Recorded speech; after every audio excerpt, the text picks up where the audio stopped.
Bonjour, good morning. Thank you very much for attending this session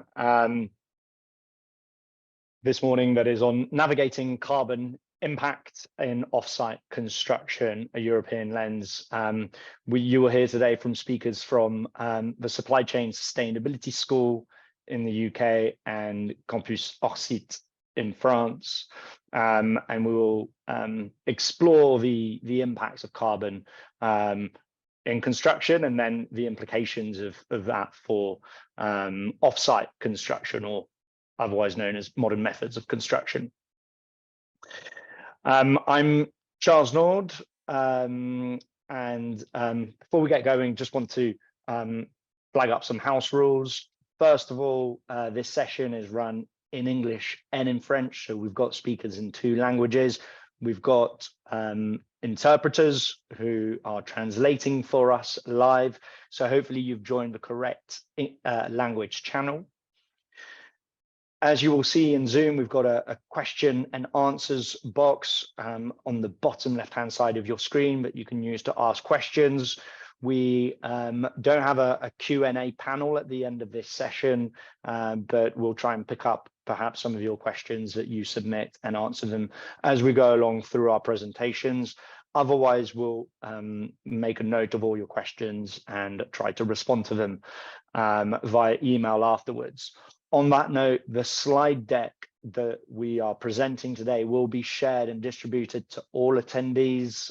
So you will be given the slide deck, the PowerPoint slide deck that we're presenting. Finally, at the end, we'll share a feedback form that we kindly ask you to complete. That helps us to understand what we can do better and what else you'd like to hear about next time.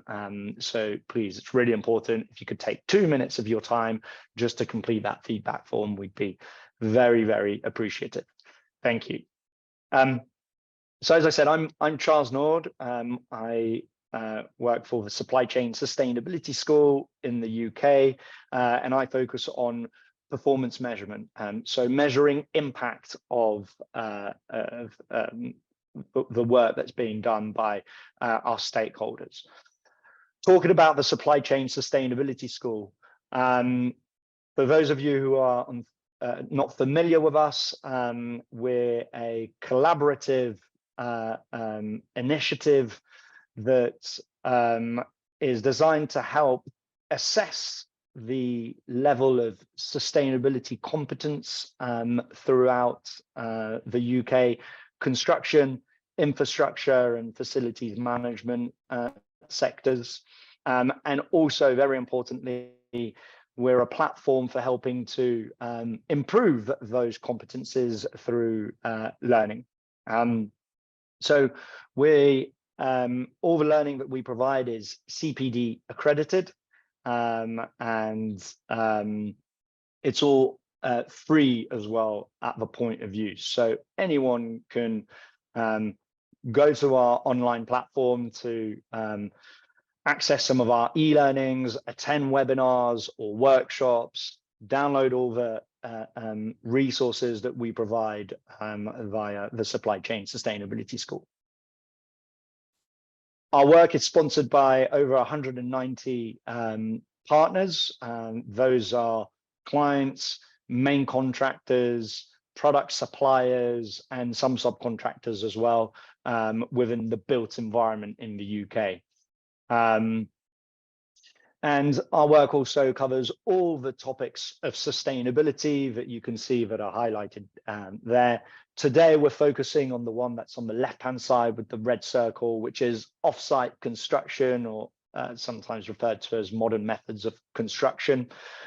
So we have a group that focuses on developing relevant learning resources, relevant assessment tools to help organizations improve the way that they can deliver offsite solutions to the industry.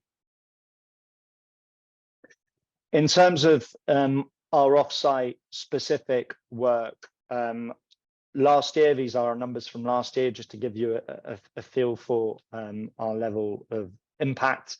Last year, we had over 2,500 individuals who accessed some of our offsite resources. So that may be e-learning, it may be workshops, webinars, etc., that they benefited from. Those 2,500 employees represented over 1,000 companies. We had over 5,000 individual resources that were accessed, including over 2,500 e-learning modules that were downloaded.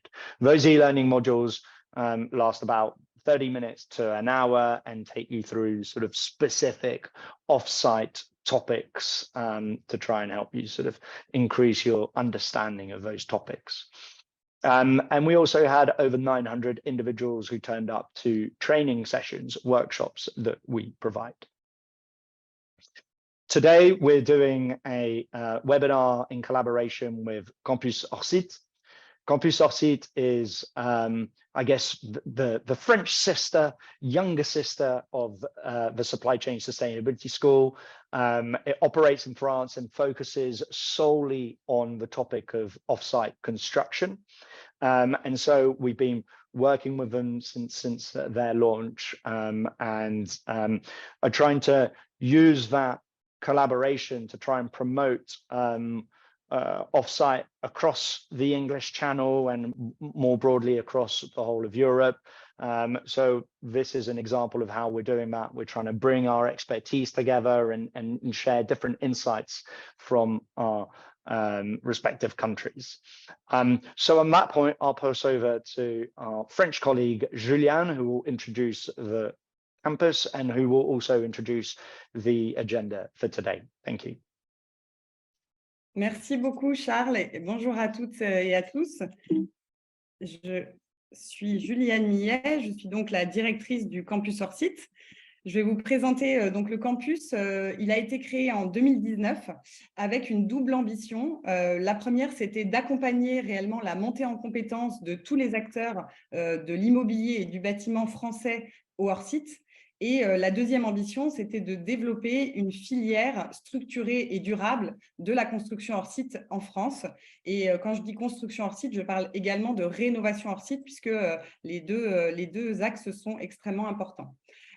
Alors, notre approche au campus hors site, elle est résolument collaborative, avec l'idée que le hors site, c'est avant tout une évolution systémique du secteur du bâtiment qui doit répondre à l'enjeu de décarbonation du secteur et que pour réussir cette évolution, il faut s'appuyer sur un système, un écosystème d'acteurs qui soient engagés. Nous développons donc 4 grandes activités au campus hors site. La première d'entre elles, c'est donc un centre de ressources en ligne et gratuit que vous pouvez retrouver sur notre site internet avec différents formats comme des modules e-learning, comme des vidéos techniques, comme de la documentation. Donc voilà, vous pouvez vous trouver tout un tas d'informations clés sur leur site. Ensuite, nous sommes également un organisme de formation certifié Calliope avec différents formats de formation, des formations classiques en présentiel, en distanciel, des voyages d'études à l'étranger, des immersions dans l'univers industriel, des journées immersives dans les usines et également des parcours d'accompagnement pour les entrepreneurs qui souhaitent se lancer dans le hors-site. La troisième activité, c'est d'animer un réseau de partenaires. Donc, nous organisons avec notre réseau de partenaires des workshops, des groupes de réflexion pour avancer et structurer cette filière au niveau national et y contribuer à l'échelle européenne. Et puis enfin, nous nous définissons également comme un think tank puisque nous élaborons des documents de référence pour la filière hors site en France pour influer sur les politiques publiques. Voilà, donc là, vous avez une vision de nos 75 partenaires à date du campus hors site qui sont, comme la Offsite School, positionnés sur l'ensemble de l'échiquier des acteurs de l'immobilier et du bâtiment, donc les maîtres d'ouvrage, promoteurs immobiliers, maîtres d'ouvrage publics, bureaux d'études, architectes, entreprises du bâtiment, industriels évidemment et fournisseurs de solutions. Voilà, donc en fait, on est souvent questionné, nous, au niveau du campus hors site, par les différents professionnels du bâtiment pour objectiver l'impact du hors site sur différents axes, les émissions de carbone, la qualité, les coûts. C'est pourquoi nous avons créé Impact, cette série de webinaires que nous vous proposons aujourd'hui pour partager des initiatives et des études qui doivent permettre d'analyser ces différents impacts. Et pour le premier webinaire du campus, nous avons organisé donc, en partenariat avec la Offsite Construction anglaise et on va se concentrer sur le sujet de l'impact carbone, à savoir comment évaluer l'impact du hors-site sur la réduction des émissions de carbone. Est-ce qu'on peut l'objectiver avec des données fiables et est-ce que cela a déjà été démontré? Et donc, nous avons choisi 2 intervenants pour vous parler de cette question des impacts carbone. Côté français, nous aurons le plaisir d'entendre Michel Meunier, qui est le fondateur du bureau d'études Albedo Énergie, qui va nous présenter une méthode pour mesurer et maîtriser les émissions de carbone de la construction. Et côté anglais, nous aurons donc Naomo Pratt, qui est consultante à la Supply Chain Sustainability School et qui va nous présenter son guide pour évaluer le carbone sur l'ensemble du cycle de vie d'une opération hors site. Voilà, donc je vais tout de suite laisser la parole à nos intervenants et donc le premier d'entre eux, Michel Meunier. Voilà, j'espère que vous m'entendez tous bien. Bonjour à tous. Donc, je suis effectivement Michel Meunier. Je suis le dirigeant et cofondateur quand même d'Albedo Énergie. Albedo Énergie, c'est une société qui a 15 ans maintenant, qui a travaillé depuis 15 ans, d'abord sur l'énergie, ensuite sur la partie environnement, et puis depuis environ 6-7 ans, on a compris qu'on ne pouvait rien faire sans les usages.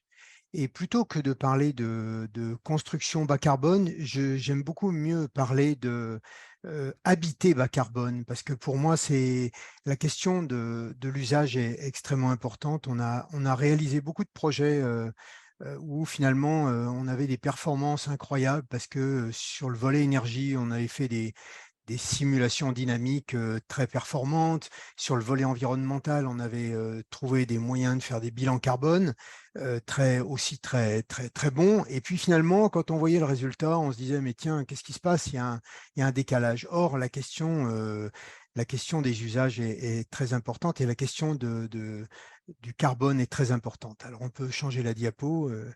Julie, voilà. Pourquoi c'est important? Parce que vous avez tous sur votre bureau ou sur votre à côté de vous, dans votre poche, un téléphone et un ordinateur. Il faut savoir que tout ce que vous avez sur votre bureau, enfin ordinateur et téléphone, c'est fabriqué par des gens qui habitent là-dedans. C'est fabriqué en Chine. Ce sont des bâtiments chinois. Et on a la démographie fait face à un tel accroissement, la démographie mondiale fait face à un tel accroissement qu'il faut impérativement construire des nouveaux logements qui soient des logements de très haute qualité. Parce que les gens ont le droit de vivre dans des logements de haute qualité, des logements à bas coût et surtout des logements qui ont un impact carbone le plus faible possible. Vous savez que les gens du GIEC nous alertent sur les plus 2 degrés en disant il faut vraiment limiter le réchauffement climatique à 2 degrés. Pourquoi? Parce qu'au-delà de 2 degrés, on ne sait pas ce qui se passe et que quand on imagine des gens qui commencent à dire on va se préparer à 4 degrés, c'est totalement irréaliste parce qu'on ne sait pas ce qui se passe au-delà de 2 degrés de réchauffement de la planète. Alors, on va passer à une diapo suivante. Tout ça, c'est né il y a quelques années quand on a été lauréat de ce projet. On a eu la chance de participer à ce projet incroyable. C'est l'un des plus hauts refuges de montagne, de haute montagne d'Europe, puisqu'il est sur la voie normale du Mont Blanc. Il y a à peu près 15 000 personnes qui passent dans ce refuge entre le 15 mai et le 15 septembre. Il n'y a pas d'eau, pas d'électricité, et on avait l'absolue nécessité de ne rien rejeter à l'environnement. C'était un défi absolument très important qu'on avait à donner. Et on a réussi à faire un bâtiment qui, sur une durée de vie totale de 50 ans, va avoir une émission de carbone de 435 tonnes équivalent carbone sur 50 ans. Je vous ai mis une petite échelle juste en dessous. Un Français sur la même période qui émet à peu près 10 tonnes par an va donc émettre 10 tonnes de CO2 par an, va émettre 135 tonnes équivalent carbone sur la même période que le refuge. Donc, vous voyez, on a fait un bâtiment qui est, malgré son aspect un peu métallique, qui est dû à l'inox, parce qu'il y a des vents à 210 km/h en face de ce refuge avec du grésil, et pour que la structure tienne, il a fallu mettre une peau en inox de quelques dixièmes de millimètre. Tout le reste à l'intérieur, c'est du modulaire bois. Toutes les pièces ont été assemblées dans la vallée pour être reconstruites sur le refuge ici.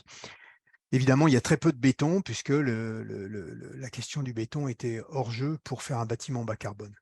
Alors, on va passer à la diapo suivante. Bon, pour faire du bas carbone, c'est finalement assez simple. La première chose à faire, il y a des méthodes très très précises qui ont été définies par ce qu'on appelle en anglais le life cycle analysis. Donc, c'est l'analyse du cycle de vie. Et donc, la première chose, c'est de définir un périmètre.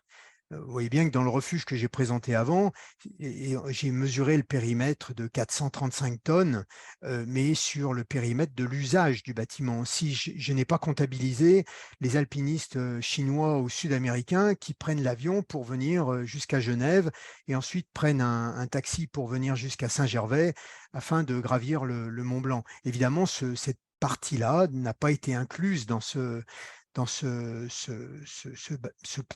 poids carbone. Alors, est-ce qu'il faut l'inclure ou pas? En tout cas, il faut définir un périmètre quand on fait un projet de bilan carbone. Ensuite, il faut définir une durée de vie totale du bâtiment. Alors, en général, dans le bâtiment ou dans un objet, peu importe, en général, c'est la durée de vie de l'usage entre le moment où on fait la première réunion, où on va décider de la construction de ce bâtiment, et la destruction du bâtiment ou la rénovation, on va dire rénovation lourde, importante du bâtiment. Et là, en général, pour le bâtiment, on a cette durée de vie, en tout cas en France, qui est de 50 ans. Donc là, en général, la durée de vie, c'est 50 ans. Donc. Et puis, il faut aussi identifier les flux sur cette durée de vie. Donc, les flux de matériaux, les flux de personnes et les flux d'énergie qu'on va comptabiliser pendant toute cette durée. Alors après, une fois qu'on a identifié le périmètre, la durée de vie et les flux des matériaux, il y a un travail extrêmement important qui est un travail de tous les jours avec l'équipe de maîtrise d'œuvre, avec les architectes et les ingénieurs, pour pouvoir qualifier chaque flux et voir comment on va optimiser le poids carbone. Je vous cite un exemple. On est en réunion de chantier sur un terrain très, très caillouteux en montagne. Hein. Et puis là, on me dit, écoute Michel, il faudrait voir comment on peut optimiser la partie carbone, puisqu'on a besoin de faire un mur en béton qui soit en béton armé pour nous protéger. Mais je leur ai dit, mais regardez autour de vous, il y a des blocs de pierre partout. Est-ce qu'on ne pourrait pas mettre une petite armée de maçons un peu sérieuse et puis plutôt que de faire un mur de 20 ou 30 cm en béton armé, bah, tant pis, on fait un mur d'1,50 m en pierre et ça assurera la même protection qui était recherchée. Et là, c'est toutes ces décisions-là qui doivent être prises. On doit peser chaque composant dans le poids carbone. Et puis enfin, on calcule les émissions globales sur la durée de vie. Voilà. Donc, on va passer à la suite. Alors, vous voyez, c'est extrêmement simple. Le flux, c'est voilà, 1 mètre carré de panneaux d'OSB. Ça pèse 1,94 kg de CO2 en équivalent, CO2 équivalent par mètre carré. Donc, ça nous fait une émission de 1,94 kg. Et puis, la conversion en carbone, parce que souvent, on utilise à la fois le carbone et le CO2, mais donc 1 kg de CO2 contient 0,27 kg de carbone. Donc, ça permet de faire la conversion carbone pour passer de carbone CO2. Voilà, on va passer à la diapo suivante. Alors, évidemment, quand on fait un projet, on est face à des flux. Là, vous avez la liste de tous les flux. Alors, je suis sur l'onglet construction. Donc, vous avez tous les flux qui sont pesés. Alors, qu'on ajuste à la fois sur la durée de vie et à la fois sur le poids carbone, évidemment. Alors, toute la difficulté des bilans carbone, c'est de se mettre d'accord sur les facteurs d'émission. Parce que les facteurs d'émission indiqués, le fameux 1,94, il est donné, en France, il est donné par le fabricant. qui a fait son étude carbone. À mon sens, ce n'est pas forcément la meilleure méthode. Il faudrait mieux avoir une méthode internationale qui nous dise, bah voilà, ce panneau en bois, il pèse, on est tous d'accord, c'est prouvé, tout le monde est d'accord au niveau carbone, au niveau international, pour que ça pèse ça. C'est ce qu'on a un peu c'est ce qu'on a d'ailleurs un petit peu pour l'énergie. Notamment, on sait que les panneaux solaires photovoltaïques, eh bien, il y a eu un accord de scientifiques mondiaux qui ont dit, ben voilà, un kilowatt crête de panneaux solaires, ça pèse 55 grammes de CO2 sur sa durée de vie. Donc ça permet d'avoir des éléments très tangibles sur le carbone qui nous permet. Et on fait pareil sur les matériaux, sur le transport et sur l'énergie. Et vous voyez, c'est chaque fois des discussions qui sont souvent pas très faciles avec les architectes, pour être très honnête, et encore moins avec les promoteurs, parce qu'il y a des questions, des pressions financières sur les projets, il y a des pressions, on va dire, de qualité de bâtiment avec les architectes. Donc, il faut toujours trouver une articulation pour que tout ça fonctionne bien. Et puis au final, on a une belle rosace comme celle que vous voyez, où on voit que la partie gros œuvre, dans ce cas-là, pesait un peu plus de 15%. Et puis on voit, et c'est là où on prend la mesure des choses, où on dit, mais pourquoi ça pèse tant et est-ce qu'on ne peut pas baisser un peu ce poids carbone? On va passer à la diapo suivante. Alors, sur la partie hors site, voilà, on a fait ça uniquement sur la partie matériaux. Donc là, je vous présente une étude que l'on a faite récemment, puisqu'on a quand même une certaine expérience du hors-site. Donc, on a comparé la fabrication d'un bâtiment de type hôtel avec des composants hors site et les composants hors site avaient un facteur d'émission de 435 kg équivalent carbone sur la durée de vie. Et en comparaison, une construction traditionnelle en béton était à 1663. Donc, on a un facteur de 4. Tout simplement, sur les matériaux, on a un facteur de 4. Alors, évidemment, le facteur de 4, quand vous comparez du bois et du béton, ça va assez vite, mais il n'y a pas que ça. Il y a de l'acier, il y a plein d'autres choses. Et puis, il y a aussi une certaine rationalisation industrielle qui a été faite au niveau des composants hors site, des modules hors site, qui fait que c'est une rationalisation qu'on n'a pas forcément dans la partie construction traditionnelle. Passer à la diapo suivante. Voilà. Donc quand je disais tout à l'heure, chaque détail doit être analysé. Vous voyez que ça veut dire que quand on a un détail de mur comme celui-ci, eh bien, on se pose la question de savoir si tel panneau de bois, on le met. Ah bah oui, on le met, mais est-ce que vraiment c'est utile en fait, si on peut supprimer tel panneau de bois? Et encore une fois, c'est à ce niveau-là que s'obtient l'optimisation globale. Alors, vous comprenez bien que ce niveau de détail, on peut le faire que quand on est sur des composants industriels standardisés. Et cette optimisation, franchement, on ne peut pas l'avoir sur un projet en béton. Un projet en béton, c'est un peu rapide, quoi. C'est un peu classique, quoi. Donc, on a du mal à avoir ça sur un projet comme ça, sur les projets en béton.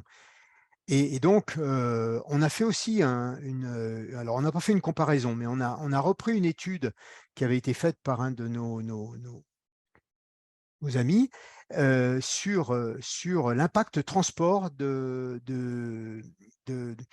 la construction hors site. Alors, quand on voit que sur la construction hors site, en heures de transport, alors après, il faut convertir les heures de transport en kilomètres et en poids carbone. Mais pour l'instant, on avait déjà les heures de transport. Les heures de transport, c'est un rapport de 2, quoi. C'est-à-dire qu'en gros, sur la partie hors site, quand vous avez 7650 heures de transport pour la construction d'un bâtiment, vous avez 16 000 heures de transport pour le même bâtiment en construction traditionnelle. Et puis, quand on se focalise sur la partie salle de bain, les moyens humains, les transports liés aux moyens humains pour les salles de bain, c'est d'un rapport de 22. Donc là, il y a quand on remet le poids carbone en regard de ça, on a tout de suite, enfin vous avez compris quoi, dès qu'on diminue le transport c'est de mémoire, ça va être autour de 30% des émissions de carbone mondiales. Donc si vous diminuez d'un facteur de 22, eh ben, on ne va pas diminuer d'un facteur de 22 évidemment, mais tout de suite on a un impact extrêmement fort, quoi. Donc c'est vers là qu'on doit aller absolument. Et puis enfin, je vais passer à la diapo suivante. Alors tout à l'heure, quand j'ai commencé, je vous ai parlé de l'habité zéro carbone. Ça c'est vraiment important. Vous voyez, on a fait ce magnifique bâtiment, ce refuge tout à fait au début, et on a fait tous nos calculs. Et puis un jour, on va dans le refuge et le gardien nous offre un très très bon café expresso, parce qu'il avait monté une machine professionnelle de café expresso. Mais on lui a dit, mais non, non, là il y a un problème. Tu ne peux pas imaginer faire du café expresso en démarrant la cogénération, qui est à l'huile de colza, alors qu'on doit faire minimiser les consommations d'énergie. Et là, il y avait une inadéquation entre l'usage et la conception du bâtiment. Et c'est ce qui nous a fait comprendre que la question de l'usage était importante. On a d'ailleurs cofinancé une thèse en sociologie de l'énergie pour arriver à comprendre en quoi l'habité pouvait avoir un poids sur la partie carbone. Et ça nous a amené à une réflexion suivante, c'est qu'en fait, les bâtiments ne doivent plus être conçus comme étant des bâtiments isolés, autonomes sur un territoire. Mais ces bâtiments, ils sont reliés entre eux par un réseau d'énergie, et ce réseau d'énergie doit être mutualisé. Et aujourd'hui, on développe beaucoup les communautés d'énergie avec Albedo pour pouvoir mutualiser l'énergie qui est produite sur un bâtiment avec d'autres bâtiments. Et en faisant ça, on a développé une petite application qui s'appelle Coturnix, qui permet de produire, de donner à chaque individu son planning de consommation personnalisé pour optimiser la partie énergie. Et ça, on touche à ce moment-là, on touche l'habité et on touche la notion de sensibiliser l'habitant à la question de l'énergie. Et ça, c'est très, très important. Je pense aussi que les gains qui ne sont pas encore là, mais les gains qu'on va obtenir avec une industrialisation massive du bâtiment, il faut transférer ces gains vers une meilleure qualité du bâtiment. Et puis enfin, la méthode, elle est très simple. Il faut rendre obsolètes les bâtiments traditionnels avec une réglementation carbone un peu plus contraignante. Aujourd'hui, on a encore des permis de construire qui se signent en France pour alimenter, pour faire des projets avec du gaz. Faut savoir que le gaz de schiste qui nous vient des États-Unis principalement aujourd'hui, en tout cas en France, le gaz de schiste, il a le même poids carbone que le charbon. Alors on peut pas crier en Europe, on peut pas crier contre les Polonais ou les Allemands qui se chauffent au charbon, parce que finalement c'est le même poids carbone que le gaz. Donc ça n'a pas d'intérêt. Donc là vraiment il y a un effort à faire sur la réglementation pour ne plus autoriser les bâtiments mauvais, quoi. Alors, on va passer à la diapo suivante et je vais avoir terminé. Voilà quelques exemples de travail que l'on a fait. Alors, il se trouve que chez Albedo, on a contribué à la pose d'un peu plus de 10 000 modules, modules 3D. Donc, le premier bâtiment, le refuge du goûter que vous voyez, alors ça, c'est du modulaire, mais c'est du modulaire qui a été fabriqué dans la vallée et puis assemblé. Alors, ce n'est pas du modulaire 3D, mais c'est du modulaire qui a été fabriqué dans la vallée et élitreillé pour la construction du bâtiment. On avait besoin de minimiser au maximum le coût carbone de l'hélicoptère, parce que c'est un poids carbone important. Le deuxième bâtiment, le bâtiment Alia d'Habitat, vous voyez, c'est un bâtiment qui a l'air tout à fait normal, mais c'est un bâtiment modulaire. Alors, c'est un bâtiment modulaire qui abrite 23 logements avec une centrale solaire de 17 kW crête, et où les gens partagent l'énergie. Donc, les gens ont leur petit planning de consommation d'énergie pour ça. On a aussi travaillé pour l'armée, c'est le projet en haut à droite, qui est le projet DCCID. Et ça, c'était des bâtiments militaires qu'on avait fait pour le Mali, des bâtiments autonomes. l'opération Barkhane au Mali. Ce sont des bâtiments complètement autonomes avec des panneaux solaires, une batterie de voiture et une petite pompe à chaleur à l'extérieur pour maintenir une température à peu près acceptable. On a fait 65 casernes pour l'armée, une petite dizaine de résidences étudiantes. Et puis, alors le dernier bâtiment en bas à droite, c'est pas un bâtiment modulaire, c'est un bâtiment traditionnel, mais je vous l'ai mis quand même parce qu'on a été conseil du parc technologique sur lequel ce bâtiment a été construit, et on a inventé une règle nouvelle pour les architectes. On leur a dit, vous n'avez pas le droit de dépasser un appel de puissance de plus de 30 VA par mètre carré. Ce qui fait que les concepteurs du bâtiment, d'abord, ont crié au scandale, ils nous ont insultés même, ils n'étaient vraiment pas contents qu'on ait mis ce truc-là.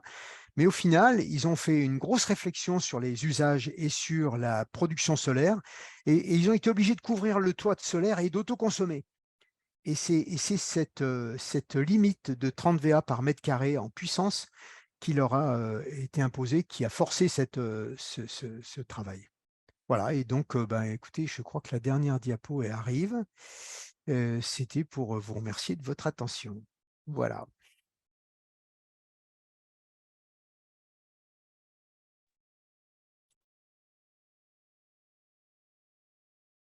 Hi there. I think I'm just going to come in straight away. But thanks so much, Michel, for talking through those projects. Super interesting stuff. I'm going to share my slides now, so just bear with me for one moment.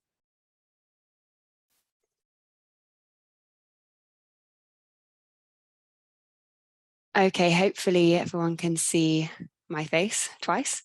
Yes. Great. So thanks for having me. My name is Naomi, and I was the lead author on a recent report, which we put out in March this year from the Supply Chain Sustainability School, who is the sister of Campus Hors Site. This report pulled together a lot of information around carbon in the offsite sector, experiences from a range of different organizations, and basically tries to identify areas that offsite can excel in reducing carbon in comparison to traditional construction, and provide some guidance for different actors within the supply chain to optimize those opportunities and to work together to have good data management. So we wanted to focus on whole life carbon. I think it's been mentioned already, but the obviously we don't want to just focus on operational carbon, embodied carbon, the carbon that is locked up in materials, and also production in a factory needs to be considered. It's going to become more and more important as operational energy is optimized and reduced. And it's also a good opportunity for offsite because there's more control over kind of the manufacturing process. So we have a good chance to reduce carbon here, I think. So just to thank as well the project partners, they're shown at the bottom of the screen. We were really lucky to have a strong steering group of representative organizations from infrastructure, homes, academics, and industry bodies too. And as well as that, we interviewed and spoke to around 40 organizations. So we had a good swathe of experiences shared. So I'll just highlight that the report is available to download for free. You can't click on the screen now, but you'll get the slides and you'll be able to click on the link when you get the slides. And you can also watch the recording of our report launch, which took place in March, if you want to get more information. So this first slide just kind of takes a bit of an overarching picture on what's different for offsite construction versus traditional in the sense of whole life carbon. I've omitted operational carbon from this graph. This is just looking at embodied carbon, but this is just to illustrate the point that, which may be obvious, but that in offsite, more is happening outside of the construction site.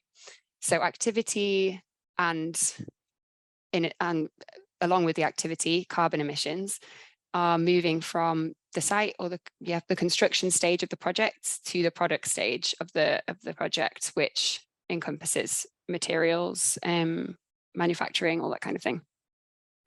So the construction stage is going to be shortened, and the product stage is hopefully also going to be reduced in emissions, but we need to be careful that we're taking that into account. So more carbon might be produced at this stage, but also more activity is under the manufacturer's remit, which can have positive impacts for carbon, I believe.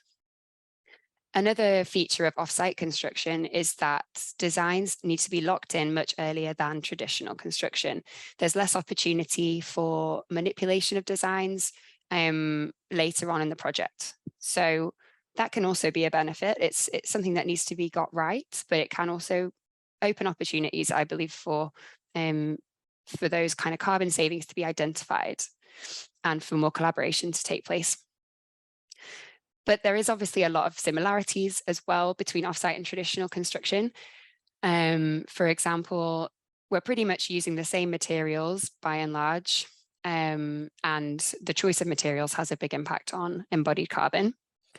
And then also the opportunities for techniques such as passive design, optimizing the amount of natural heat, light that we get from in the building is pretty much going to be the same for offsite and traditional, as well as the incorporation of renewable technologies. I personally, in this report, didn't really find much evidence that offsite was better at incorporating renewables, but who knows, maybe that is something that could become more well known. I should say that this graph uses, and some of my later images uses terminology from the kind of whole life carbon assessment standard, BSEN 15978, which is commonly used. So that's what that is, in case you're wondering. So I'm just going to go through some of the key opportunities that I found, and I won't speak to every single one. But in general, we did find that there's some really excellent work taking place in offsite with designers and manufacturers leading the way in terms of producing like innovative buildings and projects. But just because an asset is constructed offsite, it doesn't necessarily mean that it's immune from wastefulness or from being over-designed or having high carbon emissions, high embodied carbon and high operational carbon emissions. It's not inherent in offsite for it to be low carbon.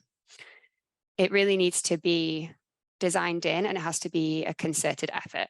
And these opportunities aren't necessarily happening across the board. Sometimes it's just best practice that we've seen. But in my opinion, one of the biggest opportunities, and this touches on what Michel mentioned, is to try and minimize the amount of materials we're using. So this would be, my number one kind of recommendation or opportunity. We can see in this diagram here, this is whole life carbon emissions. And in the pale blue here, this is A1 to A3 is like material use in the product stage. This is a big hotspot for carbon in all building projects. As operational energy use reduces, that's just going to get more and more of a hotspot. So that, yeah, the opportunities that offsite can provide for reducing material needs are kind of related to the controlled environment of the factory, right? So that means that you can procure materials in a more controlled way. Things can happen, such as in the factory, you might get some timber delivered, and you can have systems within that factory that specifically put the design onto the raw material, and you can make sure you get the most out of that material, minimizing waste, and then ultimately having to order fewer materials. So yeah, we found that there was one study recently that said that total waste generation from prefabricated construction can be 20% less than traditional.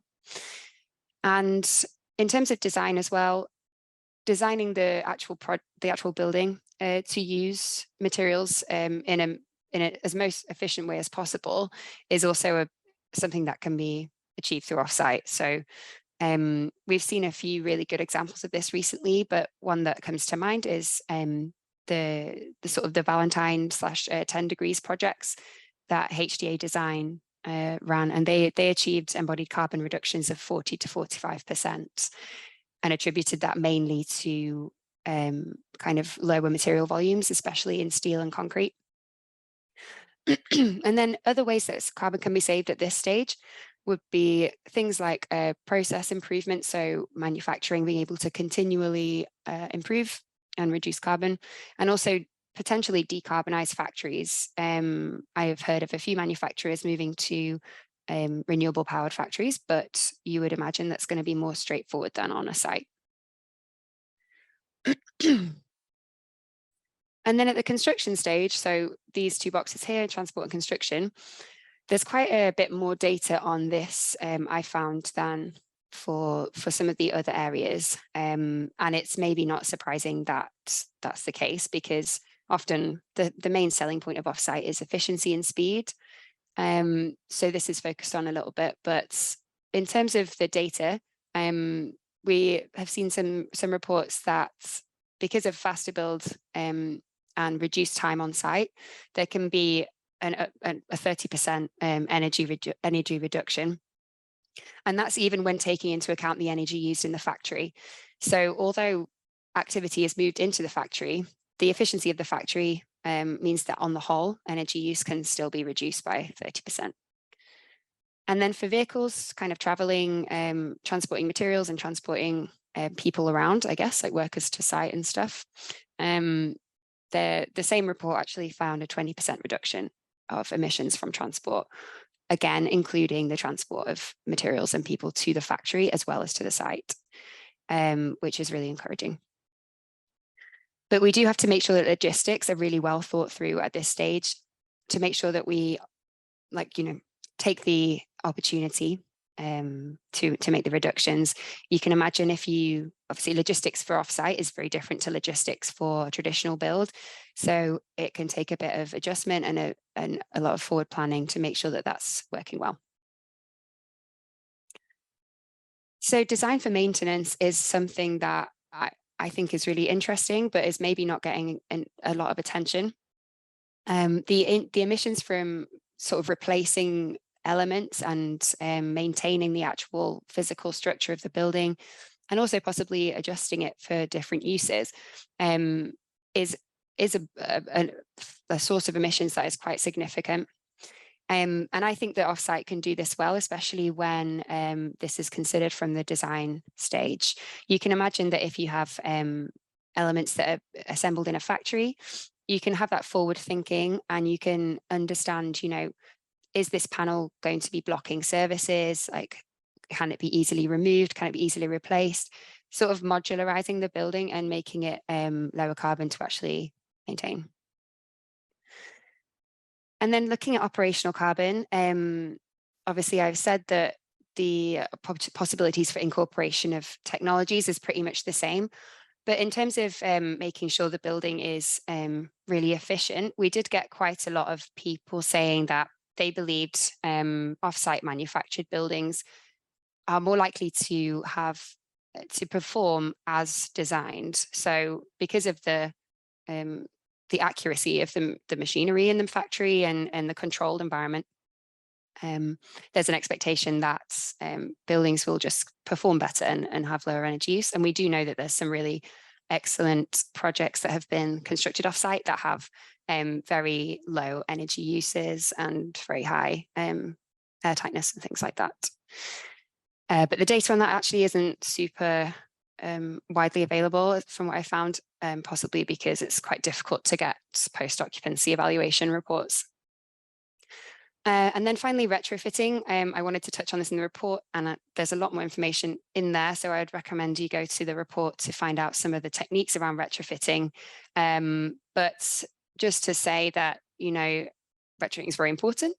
And because of the opportunities of Offsite, you can reduce the energy use of a building through the retrofit, but you can also get the embodied carbon savings I've mentioned before. And then also because the process is likely to be sped up, you can minimize the disruption to the occupant, which can be often a barrier to people taking up retrofit.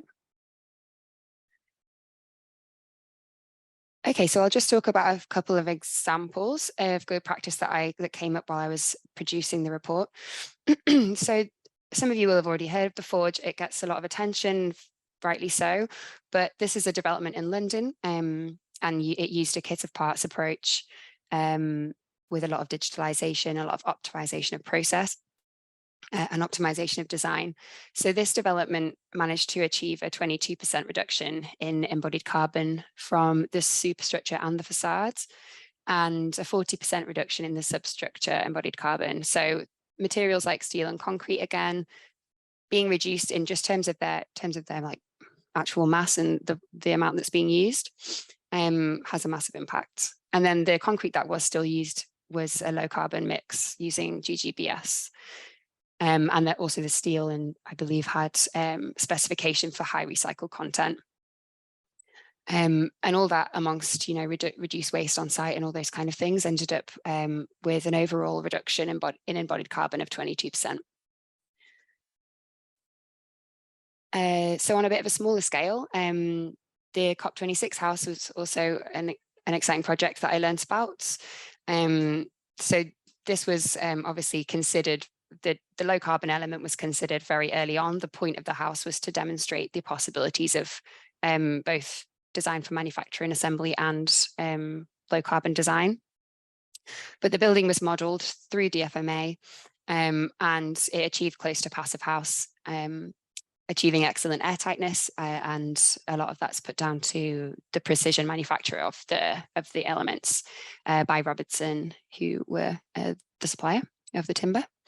And then obviously it achieves very, very low embodied carbon, but I mean, a lot of that is just due to, because it's almost entirely timber. I think it was a 59% reduction in embodied carbon compared to business as usual. So really good. And another cool thing about this building is that it was designed for deconstruction and reuse, and essentially all the elements within it could be, sourced and used for other projects. Okay, so this one is an example of the retrofit intervention that I mentioned earlier. So Melius Homes created these wall panels, which are prefabricated, obviously, and they include both double glazed windows and insulation. So these kind of were manufactured and then placed on the building. And that only took, the whole process of installation only took a week, which meant that the residents could stay in their homes, which is super encouraging, and I hopefully would, help more people feel confident about taking those measures and reducing their bills. And finally, this project, Edge Sudkreuz, it's quite hard to say.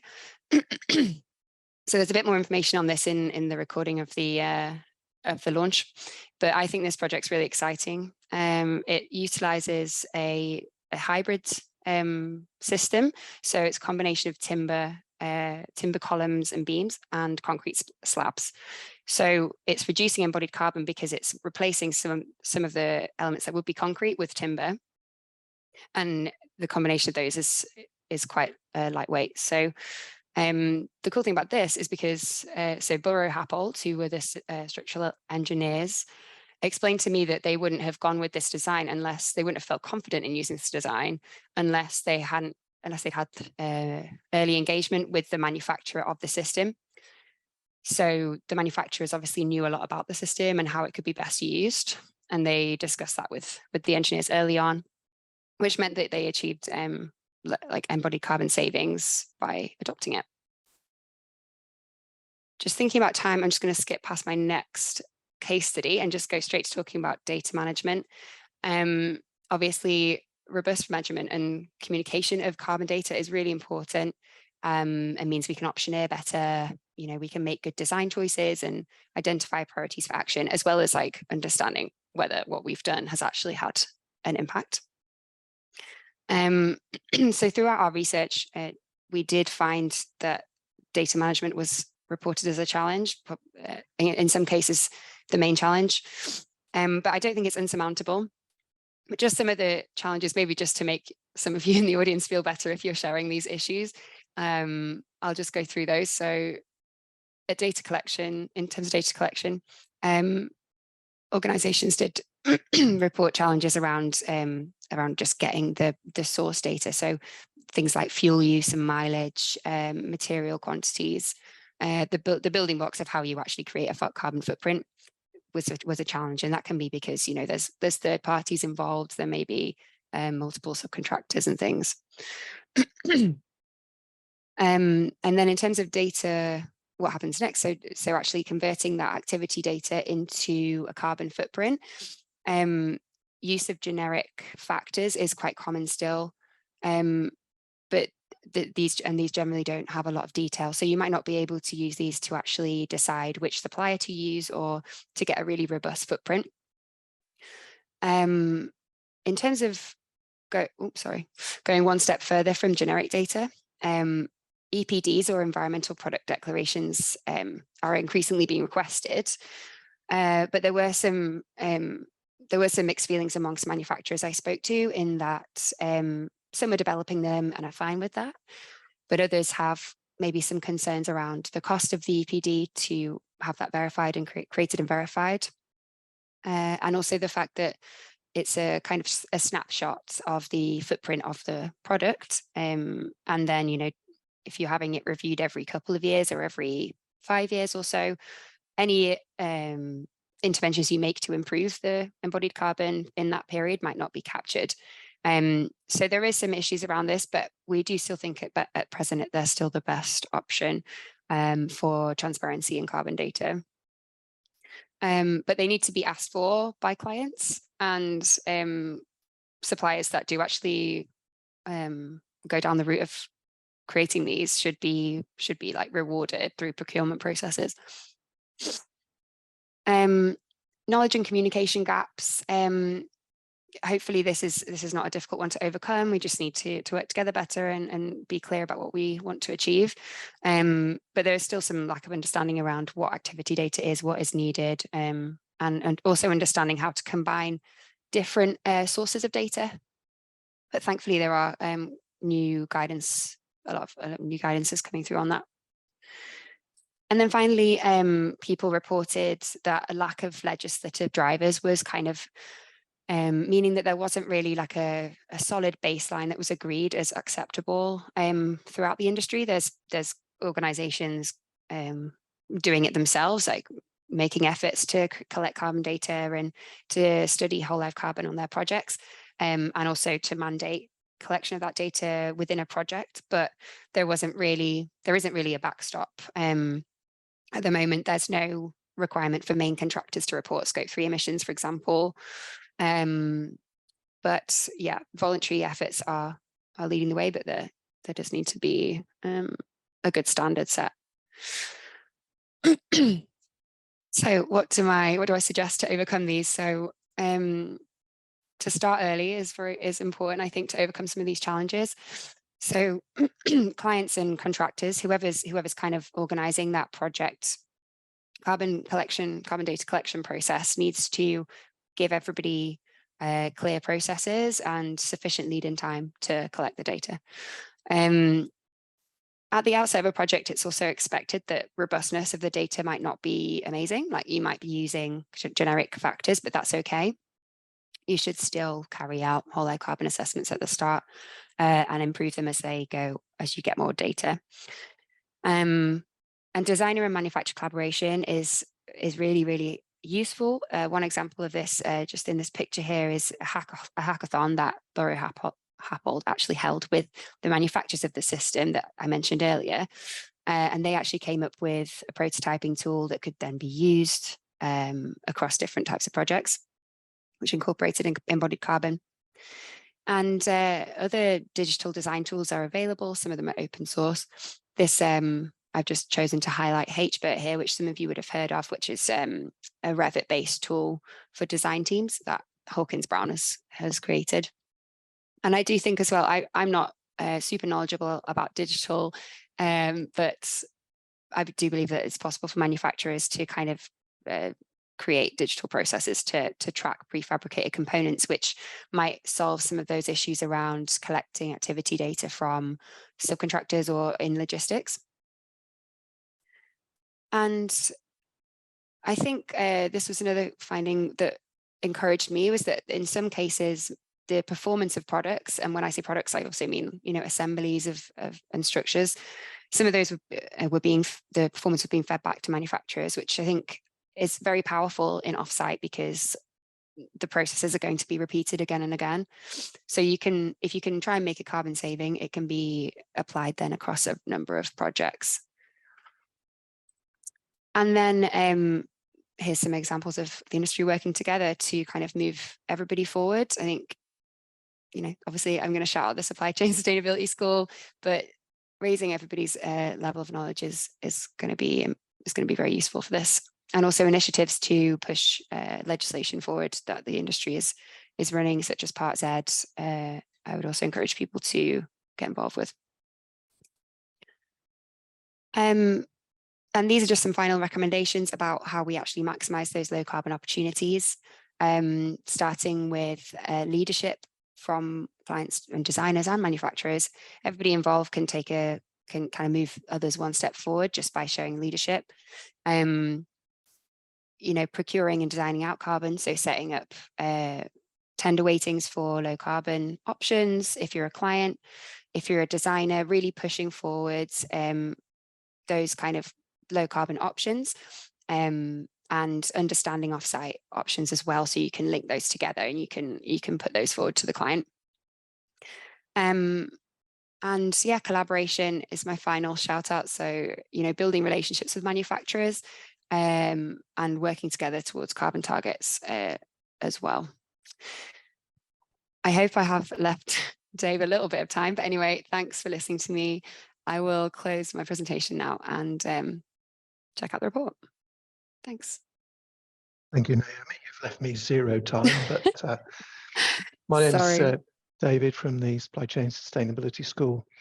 I help develop some of the training materials that we have. Although there are some worrying trends in the offsite industry in the UK, I am convinced that the industry needs to adopt offsite. And I believe the type of work we've seen today will help the industry to understand the improvements that offsite construction can deliver. By coincidence, I'm speaking to you this morning from an offsite manufacturing factory in the UK, where I've been speaking about the Supply Chain Sustainability School. So to close, I'd like to thank Julianne and Agnès from Campus Hors Site for arranging this event. I very much enjoy our collaboration. I hope we'll continue to work with them on more events of this sort. I'd like to thank Michel for his case study. His presentation was a great example of how to measure the improvements that offsite construction can generate. And we need to make sure as many people as possible understand these benefits. And in Michel's words, stop building bad buildings. I'd like to thank Naomi for her report.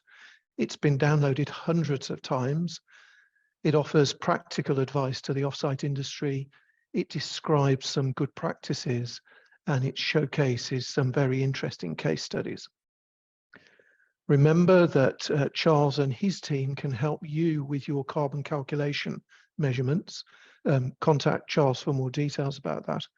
And I'd also like to thank Charles for liaising between the UK and French teams. Remember, whether you are in France or in the UK, both Campus Hors Site and the Supply Chain School have lots of resources to help you come to terms with offsite construction. And finally, if I could ask the audience, we at the Supply Chain Sustainability School are always interested in hearing from companies that have implemented offsite construction techniques and have had great results. We would love to develop case studies and webinars around your good work. So I think it finally just remains for me to thank the audience for attending. Very sorry we've overrun very slightly. Please do complete the feedback form at the end of the session. And if you like what you've seen today, we promise to do more in the future. Thank you for attending.